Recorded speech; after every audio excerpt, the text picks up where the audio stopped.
Hey neighbor, this holiday season, Birch Lane is here to help you celebrate with friends and family. From guest-ready dining tables to cozy sofas that fit the whole crew, our classic furniture and decor are crafted to last. And with fast, free delivery, you can be ready for holiday hosting in days, not weeks. So you can spend time on what matters most. It's classic style for joyful living. Shop Birch Lane, a Wayfair specialty brand at birchlane.com. This episode is brought to you by Paranormal Playback, a new podcast where hosts Shar, Mel and Laura recap the spooky and entertaining world of paranormal reality TV. Each week they take a fresh look at popular shows like Ghost Adventures and Kindred Spirits, blending humour with insight as they pull apart what's happening on screen. The three of them are a mix of believers and skeptics, which makes for really fun conversations, sometimes leaning into mystery, other times asking the questions viewers might be thinking themselves. With their background in creative production, they know how these shows are put together, so they're great at pointing out the moments that feel real versus the ones that might be more for the cameras. And their segment, This Old Haunt, digs into the true crime side of paranormal investigations, separating fact from fiction. With Halloween coming up, it's the perfect time to add something spooky, funny and a little addictive to your playlist. For even more spooky, ghostly, paranormal content with a humorous spin, go check out Paranormal Playback. Hey everybody, Will here. Unfortunately this week has not gone to plan whatsoever. However, I do have a Patreon episode for you to listen to.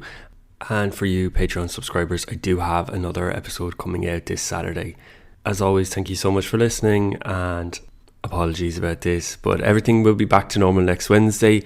But in the meantime, enjoy this famous paranormal case. 1986, Jack and Janet Smurl went public with the story of demons invading their West Pittston home. Being made afraid to live is what it has come down to.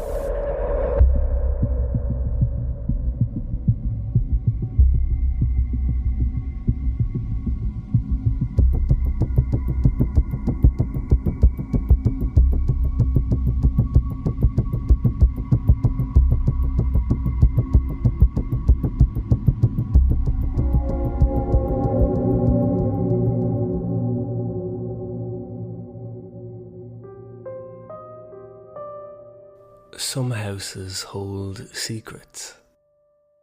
But what if those secrets refuse to stay hidden? What if the walls whisper in the dead of night and shadows lurk in the corners, watching, waiting? In 1973, the Smurl family moved into what they thought would be their dream home in West Pittston, Pennsylvania. A fresh start, but instead they found themselves trapped in a walking nightmare. Paranormal disturbances, sinister figures, and a relentless force that seemed to grow stronger with every passing day. In this episode, we take a look inside their terrifying ordeal, the haunting that gripped the family, baffled investigators, and pushed their fate to its limits. Was it the work of restless spirits? Or something much darker, something demonic? So settle in and prepare yourself for the chilling true story of the Smurl haunting.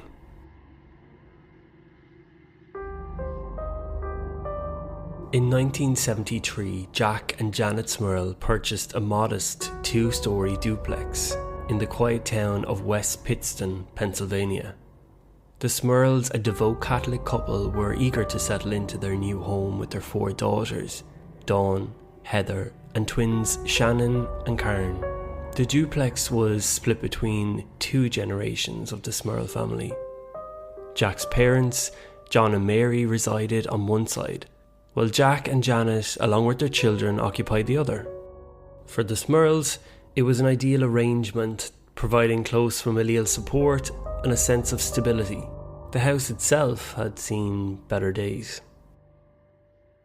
As they poured their efforts into renovating the aging property, strange and inexplicable occurrences began to disrupt their sense of security. At first, the Smurls brushed off the odd noises, attributing them to the quirks of an aging house. However, it wasn't long before they realised something far more disturbing was at play. Their once hopeful new beginning was soon overshadowed by a series of baffling and intrusive events. Tools inexplicably disappeared during renovations. Stubborn stains bled through freshly painted walls, and appliances flickered to life even when unplugged. A putrid sulphur-like odour permeated the air, yet repeated inspections by plumbers found nothing wrong with the pipes. The growing sense of unease was impossible to ignore. Despite the growing challenges, the Smurls were resolute in their efforts to create a happy and fulfilling home. And for a time, they succeeded. Jack advanced in his career, earning a well-deserved promotion, and found joy in coaching his daughter's softball team. Janet dedicated herself to volunteering at the local high school, pouring her energy into the community. Their daughters flourished, the grandparents remained content, and life seemed to settle into a period of harmony and good health. However, the sense of peace within their home gradually gave way to an unsettling darkness. What once felt like a safe haven now carried an undeniable air of foreboding. Strange occurrences escalated, creeping into their daily lives with an eerie persistence. Mary and Janet claimed that they experienced terrifying encounters with ghostly doppelgangers, unsettling apparitions that mimicked their appearances with unnerving accuracy. These spectral imposters sowed confusion and unease, driving a wedge of fear through the heart of the family. Mary claimed she often recounted hearing what she believed to be Janet's voice, spewing harsh insults, only to discover Janet was nowhere nearby. Equally unsettling, Mary's own spectral double would call out Janet's name in a chilling intimidation, casting an eerie pall over the household. As if these disturbing encounters weren't enough, the family frequently witnessed shifting patches of darkness gliding gently through the hallways, their ominous presence amplifying the growing sense of dread that gripped their once hopeful home. The chaos took a heartbreaking toll when Jack's mother suffered a heart attack amid the relentless turmoil, marking a tragic turning point in their ordeal. As if the emotional strain wasn't enough, the family claimed that the paranormal encounters turned deeply personal. One night, Janet awoke to the unsettling sensation of an unseen force touching her while lying beside Jack. Moments later, Jack was jolted awake by sinister whispers echoing throughout the room. To his horror, he spotted a dark, shadowy figure creeping near Janet's leg. And before he could react, the entire mattress began to tremble violently beneath them. The supernatural attacks escalated with terrifying and often violent consequences. A ceiling light fixture suddenly plummeted, injuring one of their daughters. The family claimed that a dark, malevolent force had shoved another daughter down the stairs, and in a shocking display of power, flung their 75-pound German Shepherd against a wall.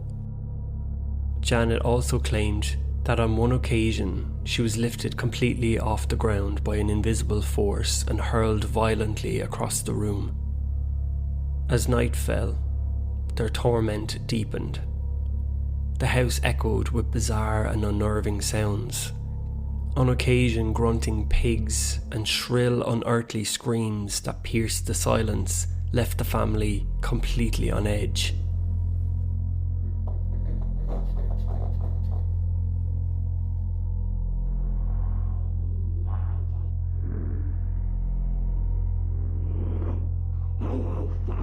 The horror wasn't confined to their walls. Even neighbours reported hearing agonising cries emanating from the house, only to discover that when they heard these noises, the house was completely empty. The fear was spreading, and the Smurls were running out of hope. Jack seemed to suffer the most. One of his most unsettling experiences occurred when he felt an invisible force bite his ear, leaving him shaken and disturbed. Even more horrifying, he claimed that he had been assaulted by an unseen entity while simply sitting and watching television, an attack that shattered any illusion of safety within their home. On another occasion, Jack recounted being overpowered by an invisible force that forced him to his knees, dragged him across the floor, and subjected him to a brutal assault. Desperately clinging to his rosary, he prayed for protection as the unseen assailant continued its relentless attack. By January 1986, the Smurls had reached their limit. Desperate and exhausted, they turned to the Catholic Church, hoping for guidance and relief. But their cries for help were met with hesitation. Church officials were reluctant to intervene, insisting that they needed more substantial proof before they could take any action. Desperate for answers, the Smurls turned to renowned paranormal investigators Ed and Lorraine Warren. The couple, celebrated for their work with the New England Society for Psychic Research, had built a formidable reputation at the time, investigating infamous cases including the notorious Amityville haunting. Their chilling experiences would later inspire numerous horror films, most notably the Conjuring series. When the Warrens arrived in West Pittston, they wasted no time in assessing the situation. They quickly declared the Smurl home to be a centre of intense paranormal activity. On his very first night in the house, Ed Warren described feeling an overwhelming sense of dread, accompanied by an unnatural chill that seemed to seep into his bones. As he raised a crucifix and invoked the name of Jesus Christ, a dark, shadowy figure allegedly took shape before him. In an interview at the time with a local newspaper, Ed Warren made a chilling declaration. "The ghost, the devil, demon, whatever you call it, is in that home." He warned that the entity wasn't just a passing presence, but an intelligent force capable of causing both physical harm and severe psychological distress to the Smurl family. As Ed took on the sinister forces directly, Lorraine Warren, renowned for her clairvoyant abilities, conducted her own investigation. She spent time with the Smurl's daughters, seeking to draw the spirits into revealing themselves. Through a series of observations and tests, Lorraine determined that 4 distinct spirits inhabited the house. These included the apparition of a kind elderly woman, a bitter young girl, a man whose life had ended in tragedy within the home. However, she claimed that the most troubling discovery was a dominant and malevolent poltergeist, seemingly in control of the other entities.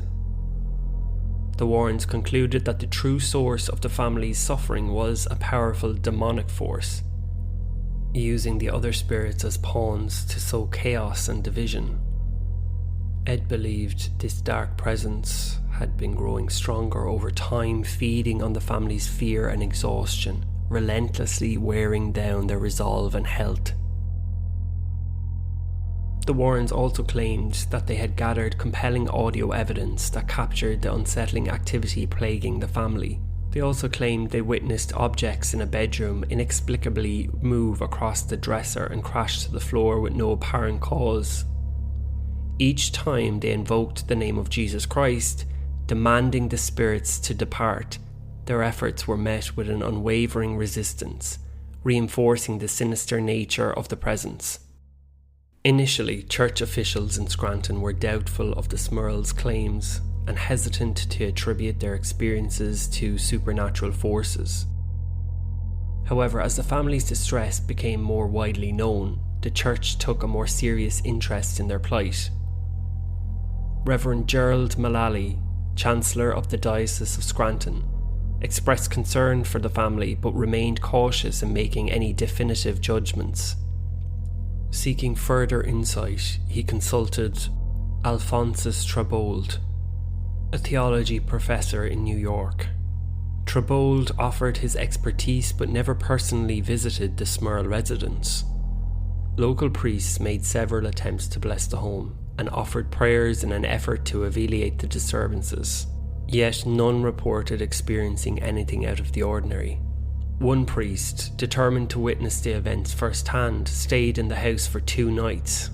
Despite his vigilance, no supernatural occurrences took place, leaving the Smurls without the validation they desperately sought and no closer to finding relief. As this whole ordeal continued, church leaders deliberated on whether an exorcism was the right course of action. Reverend Neil J. Van Loon, secretary to Bishop James C. Timlin, proposed various explanations for the family's troubling experiences, but the bishop refrained from making any public statements on the matter. Frustrated by the lack of decisive action, the Smurls sought assistance from a priest in Connecticut to perform an exorcism.